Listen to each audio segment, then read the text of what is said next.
મહાશિવરાત્રિએ મુરગીકુંડમાં સ્નાન જૂનાગઢ ખાતે મેળામાં પધારેલા સ્પેશિયલ આવતા નાગા સાધુથી માંડીને અન્ય સંન્યાસીઓ કરતા હોય છે, વિરક્ત ભાવથી કરતા હોય છે. આ જ જગ્યાએ એક જે પોતે સતત જુદા જુદા મીડિયાની અંદર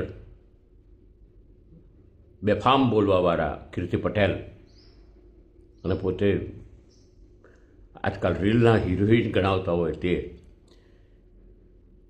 ભગવો કપડાં પહેરીને લોકોને મૂર્ખ બનાવીને, પોલીસને મૂર્ખ બનાવીને સ્નાન કરે છે. ખરેખર આ એકદમ નિંદનીય ઘટના છે. આ બાબતે સંતો આકરા વલણમાં છે.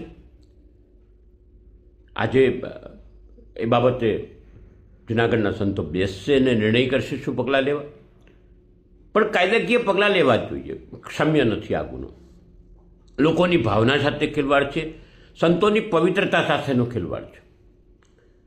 કારણ કે અમારી જે પરંપરા છે, અધિકારથી ચાલતી આવતી પરંપરા છે, મુરગીકુંડમાં સ્નાન કરવું સંતોનું એક અલગ મહત્ત્વ છે. તેની અંદર આ પ્રકારની જે બનાવ બન્યો છે તે નિંદનીય છે. આ બાબતે હું ફરીને ફરી કહું કે યોગ્ય પગલાં લેવાવા જોઈએ, કડક હાથે કાર્યવાહી કરવી જોઈએ. એમના નાટક અહીંયા નહીં ચલાવવા દેવા.